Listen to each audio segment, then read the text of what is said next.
TC, do y'all mind coming up here and holding the Bible for Mommy? Come on, come on.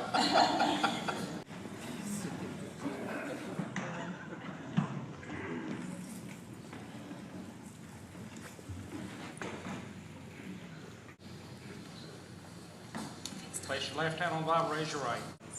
Do you, Tricia M, Derr, duly elected President of the Mecklenburg County Bar, 26th Judicial District, solemnly and sincerely swear that you will support the Constitution of the United States, that you will be faithful and bear true allegiance to the state of North Carolina and to the constitutional powers and authorities which are or may be established for the government thereof, that you will endeavor to support, maintain, and defend the Constitution and laws of said state, not inconsistent with the Constitution and laws of the United States, and that you will well and truly execute the duties of your office as President of the Mecklenburg County Bar to the best of your skill and ability and agreeable to the laws, so help you God. I do. Congratulations.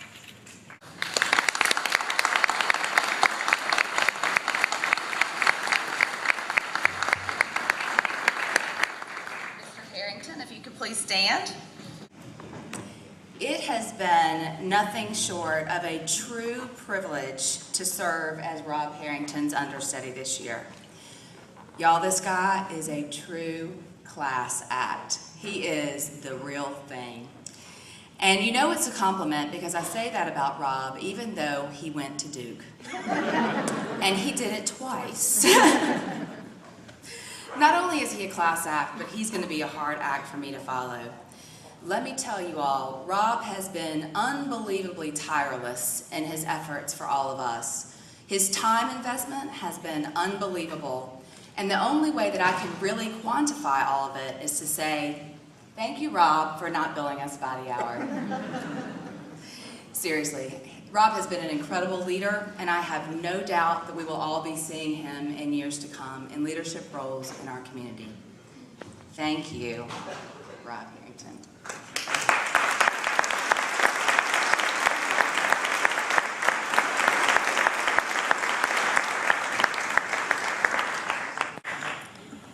I am so incredibly proud today to stand before all of you, and I am so excited to have the privilege of serving you and our community, or as I like to call it, my home.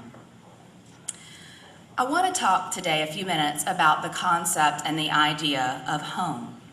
Hopefully, for each of you, the idea of home conjures up ideas and thoughts of warmth, serenity, comfort, support, and safety. Or, quite frankly, and more practically, at least at my house, dog hair, sippy cups, strewn toys, unmade beds, and never-ending last-minute school projects. Cooper, Jameson, Derr. But my home is also filled with lots of love, happiness, and laughter. We as the Bar of the 26th Judicial District are in the exciting process of building our own very new home. Queens Road is gone. We are moving out today, as Rob said, and literally that means boxes are being moved as we are sitting here right now.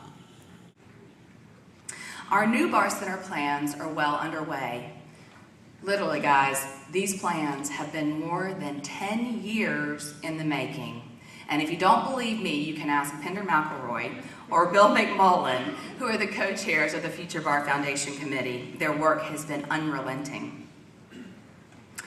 We are building this new home with lots and lots of input from each of you and reliance on you, both financially and in terms of the hundreds of volunteer hours dedicated to this project.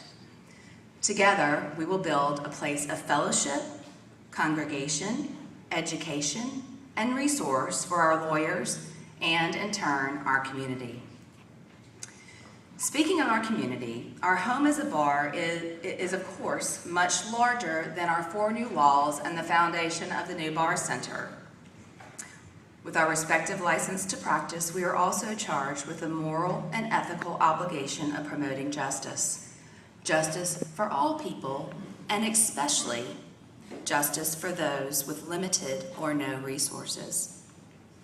We have lawyers in this community, such as Ted Follett with Legal Aid of North Carolina and Ken Shore with Legal Services of the Southern Piedmont, and the other lawyers and volunteers that work with them who dedicate their careers, dollars, and hours to serving the underprivileged. It's actually kind of interesting, this concept of home sort of taken in a pro bono context, and is really more congruent than I ever appreciated until now. Indeed, a large majority of what our pro bono lawyers do every day is to promote the sanctity and security of the homes of the underserved, whether it be preventing an unlawful foreclosure, securing a home from the threat of a violent partner, or preventing an unfair eviction, or even serving the veterans who have fought for our rights to have our own homes. These pro bono services go to the very heart and core of our society. Many years ago, as a very, very young lawyer, I was walking through the corridors of the old courthouse. And for those of you who have been around for a while, this is the old new courthouse, not the old courthouse. But I was walking down the corridor and I encountered a clearly sad and distressed woman. Let's call her, for the sake of today, Mrs. Taylor. Mrs. Taylor had a toddler in one hand and a baby on the other.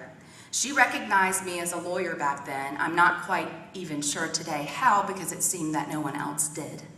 But she did, regardless, and through her tears, she pled to me for help. She had applied for a restraining order against her violent former spouse. She had no idea where the courtroom was, what to say, or what to do. I, as a very inexperienced young lawyer, also had no idea what courtroom to go to, what to say, or what to do. But I did know that I had a license to practice law and the ability to ask the right questions.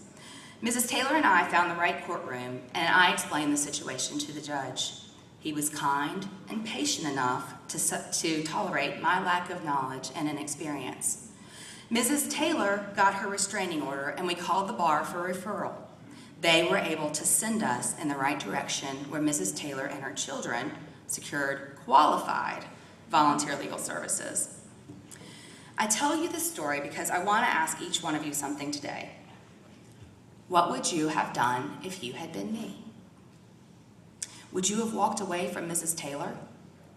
Would you have brushed her off? Would you have looked this woman and her children in the eye, and would you have said no? Could you? I am sure that each and every single one of you would have done something, anything, to help this woman and her children navigate this strange and foreign legal world. If you are like me, you would have never said no.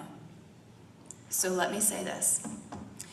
If you are, as a lawyer, if you are failing to support our pro bono services, whether financially or through volunteer effort, and I want you to think about this. If you are not supporting our local pro bono services, you are looking the many Mrs. Taylors of this world and our community in the eye, and you are telling them no. I stand here before you guilty of failing to appreciate our pro bono leaders, and I am dedicated to make it different. Please join me. There are infinite ways that we can all help. Turning back to this sort of ubiquitous concept of home, one of the most important, if not the most important part of my own home is raising our two beautiful children. As parents, we recognize that part of creating a healthy home is raising our children to be good stewards of our communities. We, as parents, invest emotionally, we invest financially, and Lord do we. We invest physically in rearing healthy and happy children, hoping that they will be tomorrow's leaders and that they, in turn, will raise the leaders for the day after tomorrow. As a bar, our tomorrow leaders are our young attorneys, who are quickly becoming a very, very large part of our constituency. Our future depends so much on the successful mentoring and training of our talented young lawyers. Programs like the Bar Leadership Institute, congratulations to those of you who graduated last night, linking lawyers, and the work of the Young Lawyers Division, which apparently I no longer qualify for, and as my first official act, I'm going to make myself an exception. But these groups, these programs that are sponsored by the bar promote and nurture the bar of our future.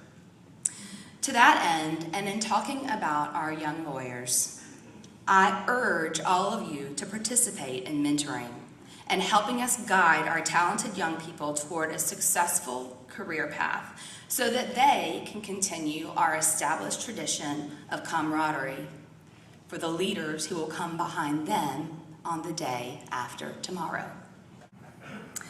As I stand here today, I am looking at many of you who have been my mentors and many of you who still are.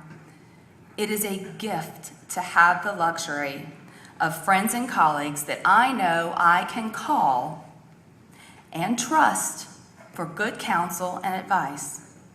There are so many young lawyers out there who can and would benefit from your scholarly advice and the scholarly advice of those who have come before them. Some of these young lawyers literally have nobody to call for help.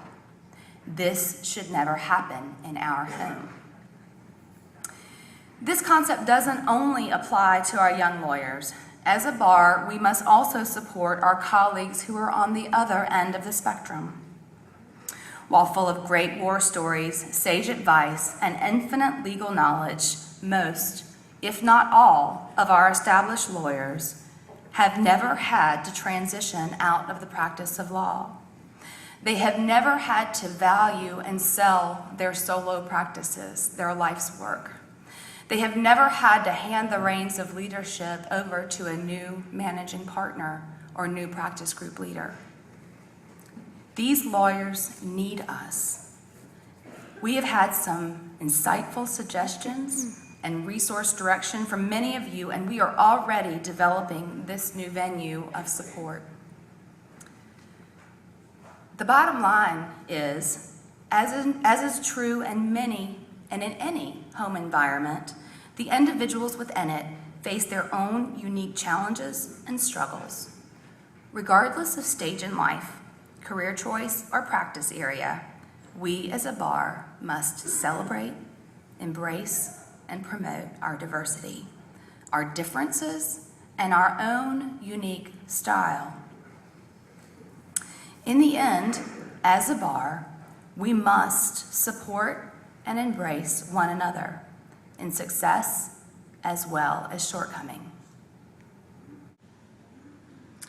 Thank you, number one, to my family for creating such a supportive and loving home, both childhood and present.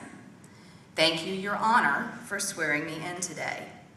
Thank you, Nancy and bar staff. Each one of you have been nothing short of a paradigm for diligence and hard work.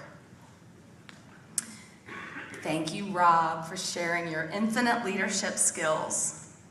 Thank you all for your trust in me, and thanks to everybody here for making the 26th Judicial District Bar a place I proudly call my home.